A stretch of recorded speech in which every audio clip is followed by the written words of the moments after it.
अस्सलाम वालेकुम student. Last class में हमने चैप्टर नंबर 5 शुरू किया था, जिसमें हमने केमिकल बॉन्डिंग का इंट्रोडक्शन किया था और उसके दो टाइप के सिर्फ नाम देखे थे, आयोनिक और कोवैलेंट बॉन्ड। फिर हमने आयोनिक बॉन्ड को डिफाइन भी किया था। लास्ट क्लास में हमने बात की थी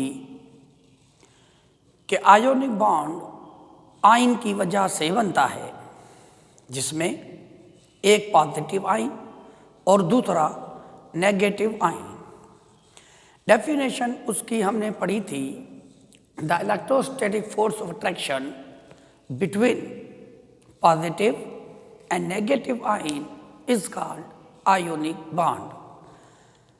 दूसरे लफ्ज़ों में हमने इसको डिफाइन किया था, the bond which is form by complete transfer of one or more electron from one atom to another atom is called ionic bond.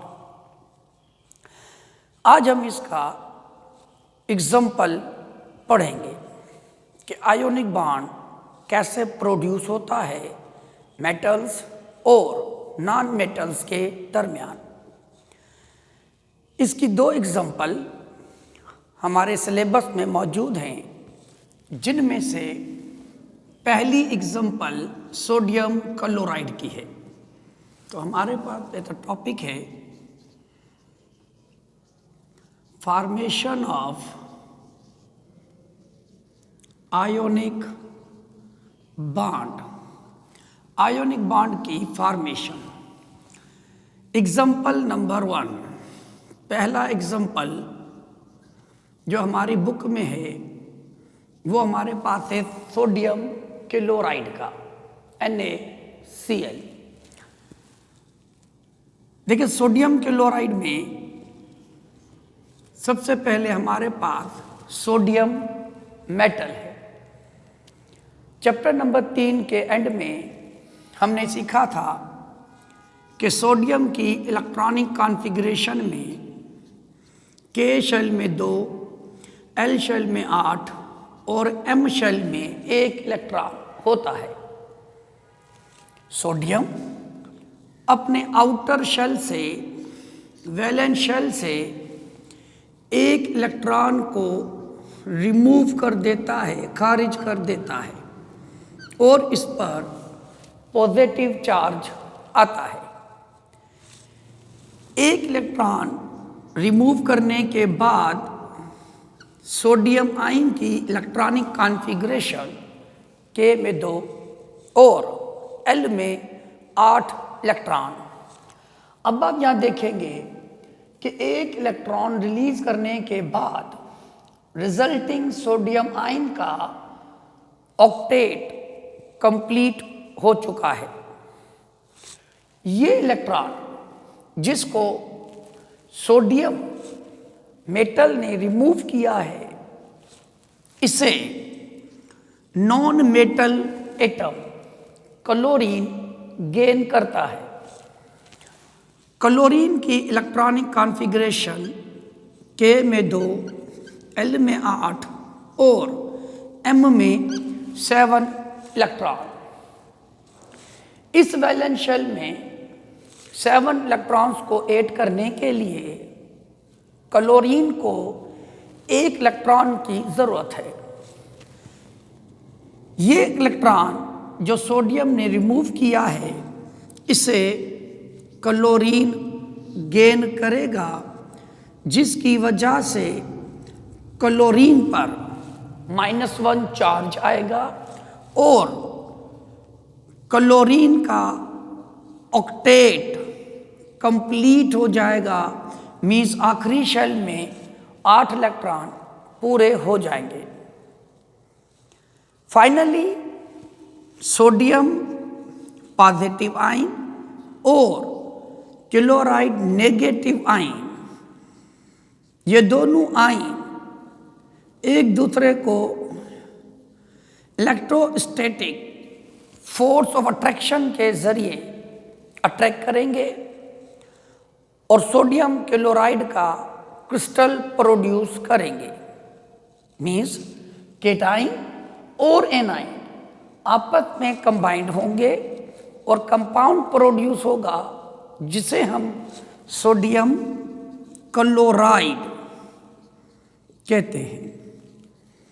Simply table salt या खाने का नमक कहलाता है। बुक के अंदर पेज नंबर 80 पर आप गौर करेंगे, इसको अच्छी तस्वीर के अंदर भी रिप्रेजेंट किया गया है।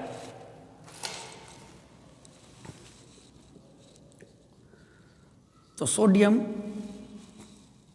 क्लोराइड। दूसरा एग्जाम्पल इसका जो हमारी बुक में मौजूद है वो मैग्नीशियम और ऑक्सीजन के दरमियान है, जिससे मैग्नीशियम ऑक्साइड प्रोड्यूस होगा।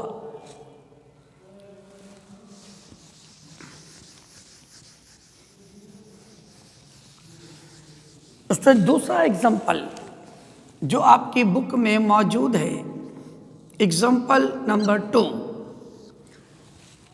ये एग्जाम्पल मैग्नीशियम ऑक्साइड का है, जिसमें मैग्नीशियम और ऑक्सीजन के दरमियान कोवेलेंट बॉन्ड की फॉर्मेशन होती है।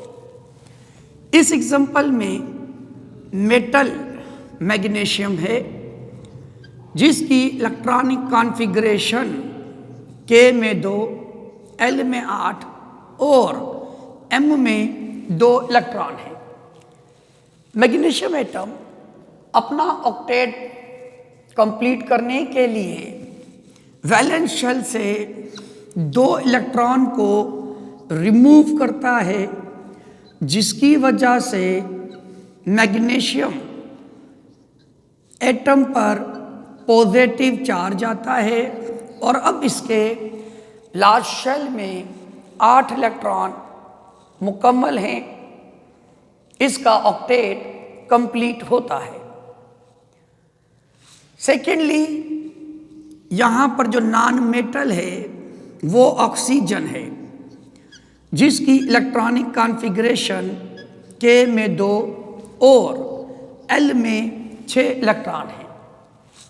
ऑक्सीजन अपना ऑक्टेट कंप्लीट करने के लिए, ऑक्टेट को कंप्लीट करने के लिए ये 2 इलेक्ट्रॉन जो मैग्नीशियम ने रिलीज किए थे, इनको गेन करता है, जिसकी वजह से ऑक्सीजन पर -2 चार्ज आता है और इसका ऑक्टेट मुकम्मल तौर पर, या कह लें कि 8 इलेक्ट्रॉन इसमें पूरे हो जाते हैं।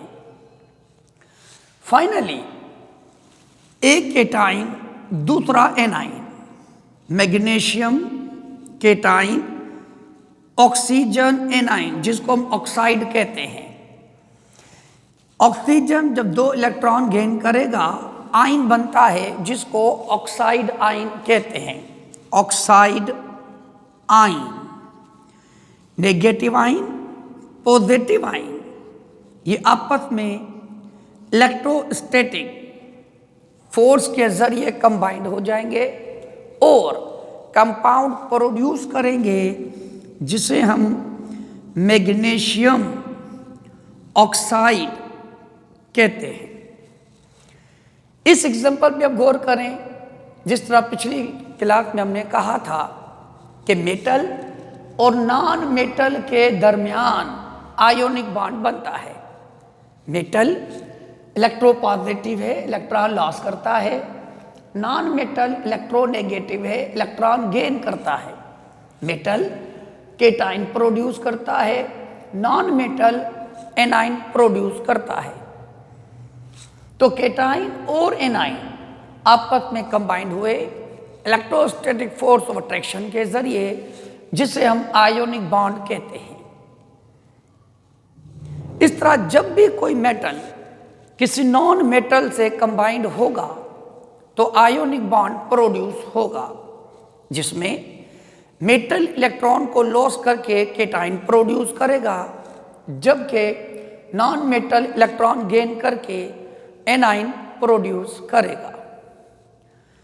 अब पीरियोडिक टेबल में किन एलिमेंट्स के दरमियान, यानी मेटल और नॉन मेटल, इनके दरमियान आयोनिक बॉन्ड तो बनता है, लेकिन हम उसका फार्मूला कैसे लिखेंगे? सपोज करें बहुत सारे हमारे पास पॉजिटिव आयन होते हैं, बहुत सारे नेगेटिव आयन होते हैं।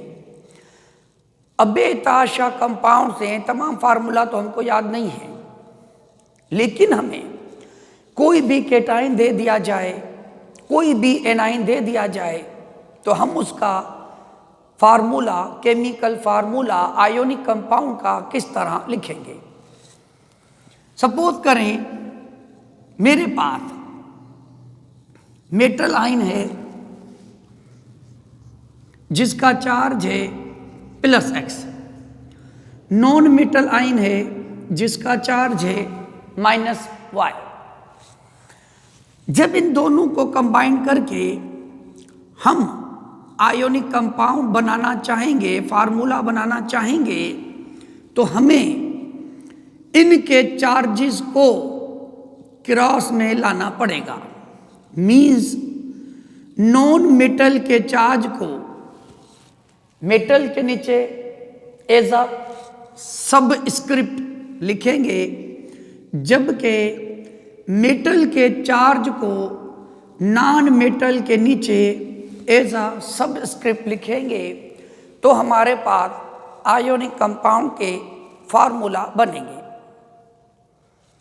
सपोज करें मैं आपसे कहता हूं कि मेरे पास कैल्शियम आयन है जिसका चार्ज +2 है, और क्लोराइड आयन है जिसका चार्ज -1 है। अब इन केटाइन और एनाइन को मिलाकर फार्मूला बनाएं तो कैसे बनेगा? देखें, हम लोग कैल्शियम और क्लोराइड, अब कैल्शियम के चार्ज को हम क्लोरीन के नीचे लिखेंगे, क्लोरीन के चार्ज को कैल्शियम के नीचे लिखेंगे 1। लेकिन किसी भी एटम के नीचे 1 शो करना जरूरी नहीं है, अमूमन नहीं शो किया जाता। तो फॉर्मूला बनेगा हमारे पास CaCl2, जिसे हम कैल्शियम क्लोराइड पढ़ेंगे। सेम तरीके से सपोज करें अगर मुझे दिया जाता है कैल्शियम और ऑक्सीजन, इन दोनों को मिलाकर आयोनिक कंपाउंड बनाएं, उसका फार्मूला लिखें, तो हम लोग क्या करेंगे? कैल्शियम ऑक्सीजन, ऑक्सीजन का चार्ज 2 कैल्शियम के नीचे आ जाएगा, कैल्शियम का चार्ज 2 ऑक्सीजन के नीचे। लेकिन देखिए यहां पर ये दोनों नंबर का हम सिंपल रेशो लेंगे, 2 1 2 2 1 2, तो फॉर्मूला बनेगा कैल्शियम ऑक्साइड CaO। यहां पर हमने रेशो नहीं लिया, वो ऑलरेडी सिंपल रेशो था 1:2, इसको मजीद सिंप्लीफाई नहीं कर सकते। लेकिन जब ऐसी सिचुएशन आएगी जिसमें हमारे पास ये दोनों नंबर सिंपल रेशो में नहीं हैं, तो इनको हम सिंपल रेशो में कन्वर्ट करके ही आयोनिक कंपाउंड का फार्मूला हासिल करते हैं। इसी तरह अगर मैं आपको एग्जांपल देता हूं एल्यूमिनियम आयन और nitride ion, nitrogen -3 ion is called nitride ion. अब इनको अगर हम आपस में कंबाइंड करेंगे, देखें 3 और 3, अगेन देखें हम 3 1 3 3 1 3, तो सिंपल हमारे पास मिलेगा एल्यूमिनियम नाइट्राइड। इस कंपाउंड का नाम होगा हमारे पास एल्यूमिनियम नाइट्राइड। सेम तरीके से अगर हम और एग्जांपल लें देखिए हम एग्जांपल लेते हैं मैग्नीशियम के साथ नाइट्रोजन नाइट्राइड का। अब इन दोनों को अगर हम मेटल और नॉन मेटल को मिलाएंगे तो आयोनिक कंपाउंड का फार्मूला क्या बनेगा? Mg3n2 magnesium nitride. Magnesium nitride compound का नाम होगा मैग्नीशियम नाइट्राइड। सेम तरीके से एक आखिरी एग्जांपल जो मैं आपको यहां पर देना चाहूंगा, मैं आपको एग्जांपल देता हूं। देखिए सोडियम और नाइट्रोजन के साथ, अब देखिए सोडियम और नाइट्रोजन, ये 3 यहां पर 1 को नाइट्रोजन के नीचे लाएंगे, लेकिन नाइट्रोजन के नीचे या किसी भी एटम के नीचे 1 लिखने की ज़रूरत नहीं है। तो हमारे पास कंपाउंड बन गया सोडियम नाइट्राइड। इस तरह अब किसी भी आयोनिक कंपाउंड का फार्मूला लिख सकते हैं।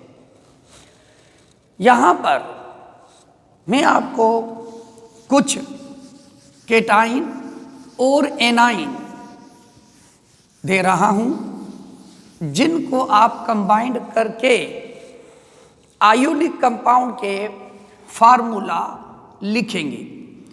केटाइन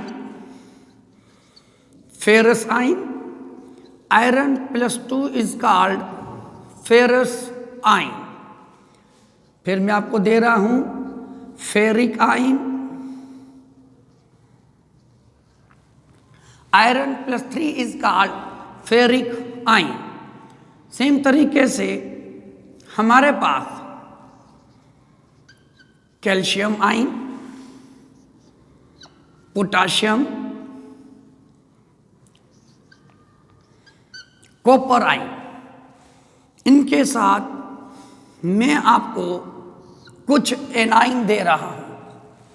एनाइन में क्लोराइड आइन, ऑक्साइड आइन, ब्रोमाइड आइन, नाइट्राइड आइन और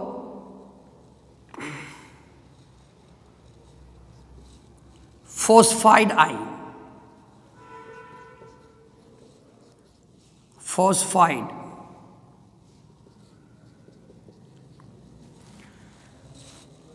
इनको आप कंबाइन करके आयोनिक कंपाउंड उनके फार्मूला बनाएंगे और उनके नाम भी लिखेंगे। ये आपके लिए छोटा सा असाइनमेंट है जिसको आप खुद हल करेंगे।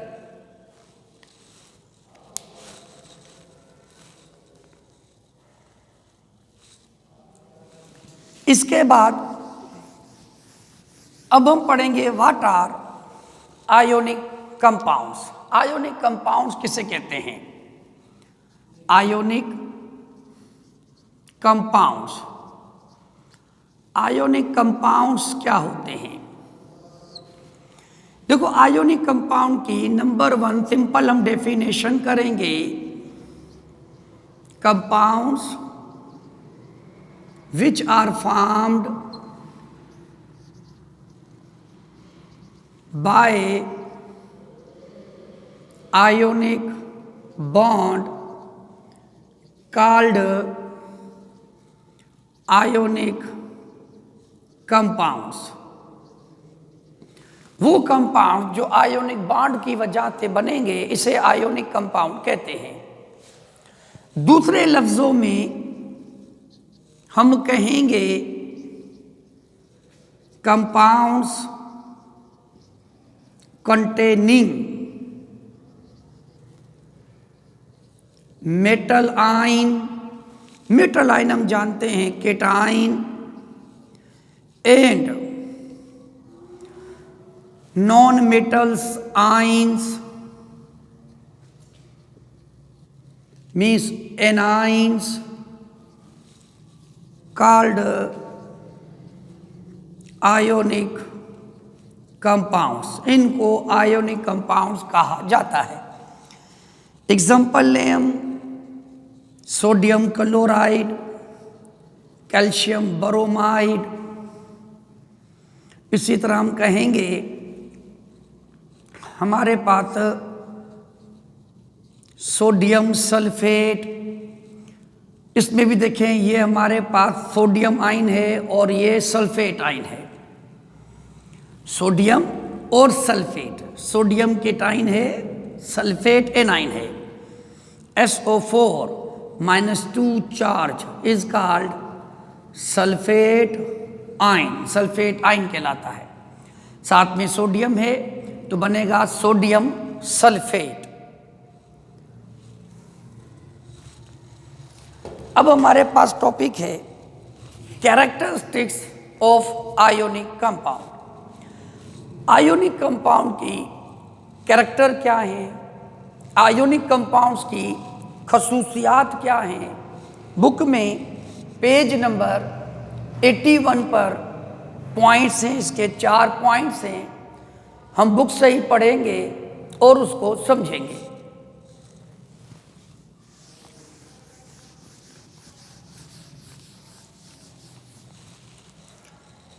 नेक्स्ट हमारे पास आप बुक खोलेंगे, बुक में पेज नंबर 81 देखेंगे। इसमें आपके पास characteristics of ionic compounds, ionic compounds के कैरेक्टरिस्टिक्स। पॉइंट नंबर 1 देखें, in ionic bond it is impossible to say that any 2 ions are bonded to each other to produce molecule, but in the crystals of ionic compound the oppositely charged ions are mutually surrounded by each other in orderly arrangement. Thus ionic compounds are solid at room temperature. Chapter number 2 में देखिए, मैंने आपसे कहा था कि जब भी metal और नॉन मेटल मिलते हैं आयोनिक कंपाउंड बनता है। चैप्टर 2 में ही पढ़ा था हम लोगों ने, और अभी इस चैप्टर के शुरू में ही बात हुई थी। मॉलिक्यूल उस वक्त बनता है जब दो नॉन मेटालिक एटम आपस में मिले तो मॉलिक्यूल बनेगा। केटाइन और एनाइन कभी भी मॉलिक्यूल नहीं बनाते, क्योंकि इंडिविजुअल आयन की कोई आइडेंटिटी नहीं है, इंडिविजुअल आयन एग्जिस्ट नहीं करता है।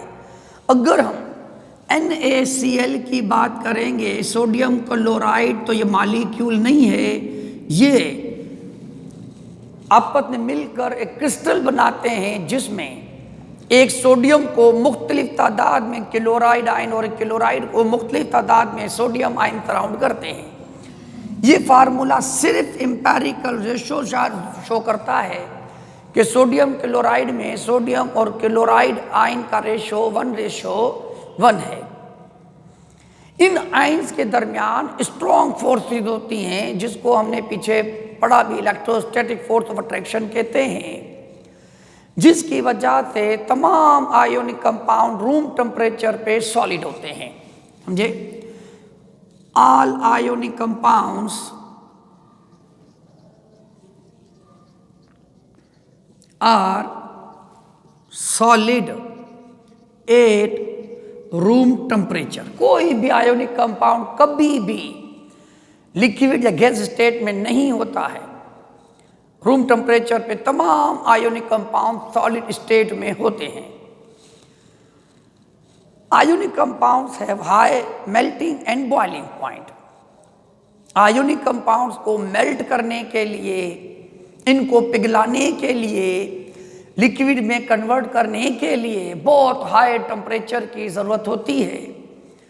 जैसा कि sodium chloride melting temperature of sodium chloride 801 degree Celsius, high temperature. और बॉयल करने के लिए तो और भी हाई टेम्परेचर की जरूरत चाहिए। रीजन, इनके दरमियान स्ट्रॉन्ग फोर्सेस हैं। उन फोर्सेस को ब्रेकअप करने के लिए, खत्म करने के लिए हमें इनको हाई टेम्परेचर देना पड़ता है, because of strong electrovalent bond existing between the ions. Point number 3, ionic solid do not conduct electricity as the ions are not free to move। देखिए, इलेक्ट्रिसिटी किन सब्सटेंस में पास होगी? जिनमें फ्री मूवमेंट वाले charges होंगे, आयंस होंगे, positive negative ion जिसमें आज़ाद हरकत करेंगे। लेकिन यहां पर आयोनिक कंपाउंड में ये आयंस आपस में टाइटली जुड़े हुए होते हैं। सॉलिड के अंदर ये आयंस फ्री मूवमेंट नहीं करते, इसलिए तमाम आयोनिक कंपाउंड रूम टेम्परेचर पर अपने अंदर से करंट पास नहीं करते हैं। Means ionic compound solid state में करंट कंडक्ट नहीं करते। लेकिन जब इन आयोनिक कंपाउंड को मेल्ट किया जाए या पानी में हल कर दिया जाए तो ये आयन फ्रीली हरकत करते हैं, जिसकी वजह से सॉल्यूशन फॉर्म में या फ्यूज स्टेट में, मीन्स पिघली हुई हालत में आयोनिक कंपाउंड में से करंट कंडक्ट होता है। तो ऐसे मटेरियल जो सॉलिड स्टेट में तो करंट कंडक्ट ना करें, लेकिन लिक्विड स्टेट में कन्वर्ट होने पर या पानी में हल होने पर करंट कंडक्ट करें, इलेक्ट्रोलाइट्स कहलाते हैं। तो हम लोग कहते हैं कि ionic compounds are electrolytes. Ionic compounds electrolytes हैं। वंस एन आयन का कंपाउंड इज मेल्टेड, इनको जब मेल्ट कर दिया जाए, फ्यूज कर दिया जाए, ions are free to move and conduct electricity.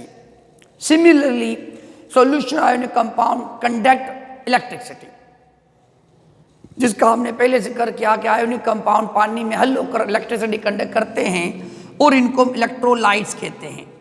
तो इलेक्ट्रोलाइट्स को हम कैसे डिफाइन करेंगे? हम कहेंगे substances which conduct electric current